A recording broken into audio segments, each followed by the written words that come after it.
artiesten. Dag, kerel. Hey. Goeiedag. Goedemiddag. Goeiedag. Hoi, Marieke. Goeiedag. Hoi. Artiesten. Ja. Wat gaat je doen? We gaan muziek maken in het theatertje vanmiddag, 2 uur. Pure. Is dit een leuke plek of is dit een leuke plek? Dat is Ja, geweldig. dat is geweldig. Dat is geweldig. Ja. En wat voor muziek wordt het? Wat gaan we weer doen? Oh ja, de tribute to Eva Cassidy en Leonard Cohen. Ja. Leonard Cohen is nog niet zo lang geleden ontvallen. Ja, klopt. Ja. En dat neemt sticht verdienrekening. Nou, Want qua stem... Of ga je sticht... Ja? Ja, dat gaan we allebei doen. Ja. Dus, dat is wel spannend, hè? Want Marieke is ABN en ze gaat vanmiddag in het Algemeen Beschaafd Limburgs zingen. Ja, ook nog. Hoe ga je dat doen? Ja, ik ben opgeleid door Jos, dus... Ja? Met harde hand? Ja. Dat is zachte G. Ja, maar ik kom ook uit oorsprong. Ik ben geboren in Brabant, dus die zachte G die zit er wel een beetje in. Oké. Ja. Nou, dat spreekt dan weer in je voordeel. Ja, inderdaad. Is ze door mij ook door de ballotagecommissie gekomen? Ja, tuurlijk. Ja? Maar waar is de vraag? Nou, of ze met een zachte G hier toch Algemeen Beschaafd Limburgs mag zingen. Ja, dat is de echte G, hè? Dat is de echte G. Ja. Maar, waar gaat je straks spelen? Waar staat het podium? Nou, dan gaan we naar de kijken maar. Wij komen hier ook net aan. Aan de kant van het water, want daar zit het publiek op die blokfluiten. Hele mooie boomstammen. Ja, zonder te spelen. Wij? Nee, het publiek. Oh ja, dat weten we niet. Ja, wij spelen. Ja. Het publiek mag... En waarom de combinatie Cohen-Cassidy? En we zijn nu bezig met een... we hebben de cd gemaakt van Leonard Cohen in het Limburgs. En ook Engels, maar voornamelijk Limburgs. En die komt eind september uit. En daarnaast hadden we al heel veel songs van Eva Cassidy in ons repertoire. En die hebben we samengevoegd tot een programma. Even voor de mensen die het niet weten, Eva Cassidy. Ja, die is al een tijd overleden. Een geweldige zangeres. Echt super. En die speelt de bekende parels uit de popmuziek. Heeft zij op haar manier heel mooi gecoverd. En dat doen wij dan opnieuw ook weer in haar stijl. Doe eens heel... We hebben een hele goede geluidsman bij ons. Ja, dat kennen we. Doe eens even iets Eva Cassidy op haar typische manier. Op haar typische manier. Ja, even kijken. Moet je gitaar erbij pakken? Ja, ik kan het ook wel a cappella doen. Oké, a cappella. Even de stem. For you, there'll be no crying. For you, the sun will be shining. Ja, dat is een stukje Wauw, uit... Fleetwood Mac. Nee, dat is Songbird. Ja. Songbird? Ja, dat ken ik van Fleetwood Mac. Ja, dat klopt. Ja. En nu Leonard Cohen. Even kijken, welk nummer? Als het maar geen halleluja is. Nee, If It Be Your Will is wel een bekend nummer. Denk ik. If it be your will that I speak no more and my voice is still as it was before. Dat is een stukje uit If It Be Your Will van Cohen. Ja. Voorproefje op het... hoe laat begint het? 2 uur. 2 uur, hè? Ja.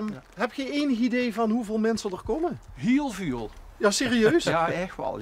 Ja, het is niet te schatten hoeveel, maar best veel. Ja. We verwachten een grote opkomst. Niet alleen door het programma, maar vooral ook door het hele goede weer. Ja, dit is een sprookje. Dit is prachtig, beter ken het gewoon niet. En dan deze tijd van het jaar helemaal geweldig. En nou zag ik net vooraan dat de entree is €5, maar dan krijg je dan ook nog 2 consumpties. Er zijn nog 2 consumptiebonnen bij. Daar kun je toch geen rol aan verdienen? Of? Nou, we hoeven niks te verdienen, maar we hebben wel een leuke middag. Niet alleen voor de artiesten, maar ook voor ons bezoekers. En alle mensen die dit een hele mooie plek vinden. Maar kijk, want ja, mooie plek ook. Kijk er boven, ik weet niet of ze... Waar is Sander? Boven, loop gewoon eens met een hondje door. Dat kan dus straks met een concert. Dat kan straks. Als mensen aan het optreden zien dan... of ja. iemand op een peert of zo. Ja. Dat is natuurlijk ongekend, hè? Ja. Ja, dat kan allemaal. Ja. Dat is ook het leuke, het verrassende van deze plek. Het is een openluchttheater. Ja. Het de naam? Het is Openluchttheater Velden. Heel simpel, ja. Recht toe, recht aan. Ja, waarom moeilijk doen als het ook makkelijk kan. Ja, zeker, zo is het, ja. En hoe lang bestaat dat nou? Nou, dat is even een beetje... Dat is direct na de oorlog opgericht.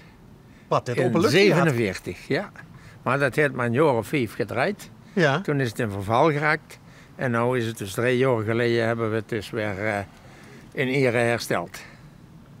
En 70 jaar na dato?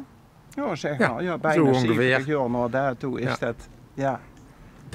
Maar dat maakt het des te bijzonderer dat deze plek niet zomaar een paar jaar geleden is ingericht als theater, als openluchttheater. Deze plek heeft eigenlijk altijd die bestemming gehad, althans, van vlak na de oorlog.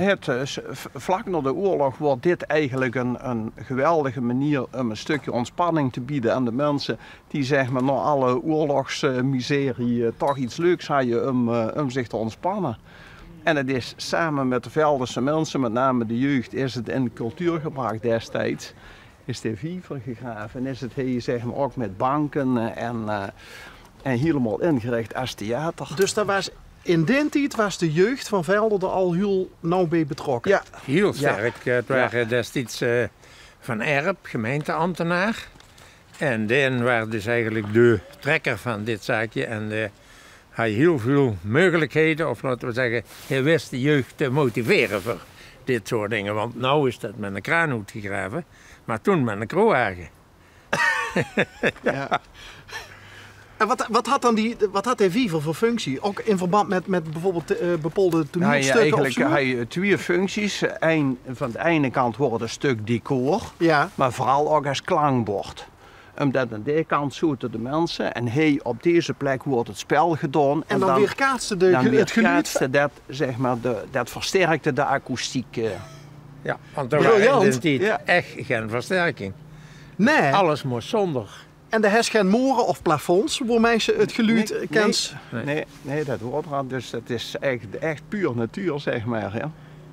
En nou hebben die Veldense in het verleden misschien wat minder slimme dingen gedaan door de jassen binnenste boete te gaan dragen. Maar als wat te nemen. Ze wisten gekke mond. Maar daar hebben ze toch even goed lol van gehad, of precies, ja. Maar natuurlijk, een briljant idee. En wie heeft uiteindelijk die traditie weer in een leven ingeblazen? Nou,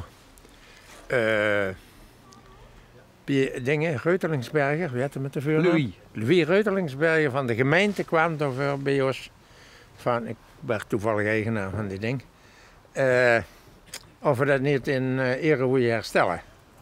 Nou, toen heb ik eerlijk gezegd, alle openluchttheaters hebben het moeilijk. Ik zie dat niet direct zitten. Maar er waren een paar andere mensen, wie Pieter en Wendy en nog een paar, die zachten nou, wij zien het wel zitten. En toen hebben we het uiteindelijk toch gedaan. Maar het is dus alleen maar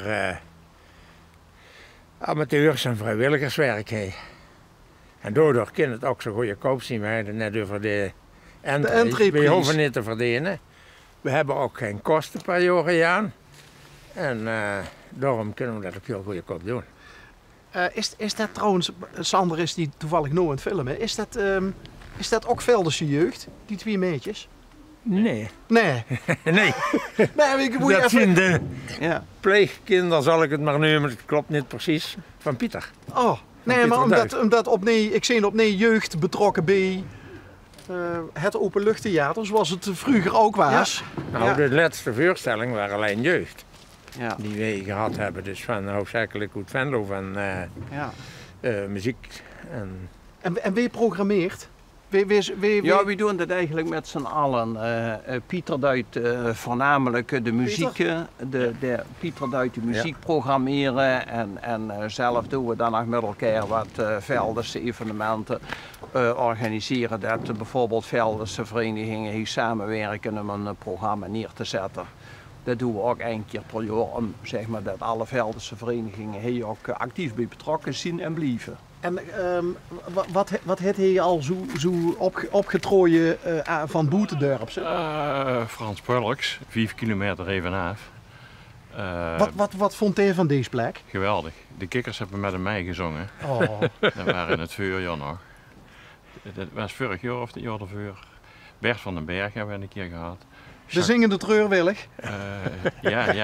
Nee, de zingende Tochlat, hè? Tochlat. Ja, de treurwillig is Arno Adams, hè? Ja. Zo schreef Steekmans. Dat hebben we nog niet. Jacques-Paul Joost hebben we gehad. En we hebben nog eens een keer L'Esprit du Swing. Zigeuner Jazz hebben we gehad. Oh, dat doet het hier ook wel goed, denk ik, of niet? Ja. En daar speelt Huub Steegmans in, contrabas. De vader van René Steegmans. Die heeft zijn truus gezocht in de muziek. Ja, dat is wel mooi, ja. René Steegmans, die ooit is doodgeslagen bij de Supermarkt. Bij de Supermarkt in Venlo, ja. En deze zijn vader die heeft dan heel gespeeld met zigeunermuziek. Hij speelt tegenwoordig in verschillende bandjes. Staande bas? Ja, staande bas. En die heeft door zijn truus en gezocht en gevonden. Oh, hey, dat is wel een godverdomme, wat een kieps.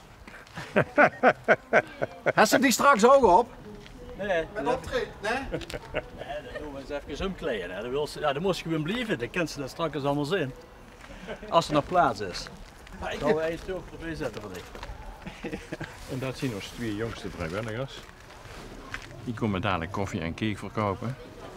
Ja, want ik vroeg dat net aan de 2 mannen. Het is wel leuk dat de jeugd opnieuw betrokken is hierbij, zoals dat vroeger ook in 1947 het idee was. 46 is het opengegaan met Koninginnendag op 31 augustus.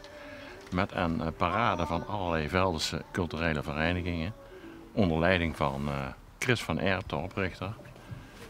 En die heeft een beetje een triest leven er nog gehad, ja. Die is op een gegeven moment, in 47 is het opgepakt. Naar de staatsmijnen in Zuid-Limburg getransporteerd. Op verdenking van jodenverklikkerij. Dat bleek achteraf niet woord te zien. En ik ben ook bij zijn dochter Mirjam in Groningen op bezoek geweest. En die is rechten gaan studeren. Vanwege het onrecht dat uw vader is aangedaan. Maar heeft vader van Erp dan ook zijn laatste rustplaats door in de mine gevonden? Of? Nee, die wordt 2 jaar later mocht een einde keer gaan. Oh. Ja. En daarna is... Neem eens het sorry gezegd, maar je mag in één keer. Nee, is nu het officieel gerehabiliteerd. Dan is dit toch eigenlijk ook een stukje rehabilitatie, wat hier nou gebeurt? Ja, vind ik ook.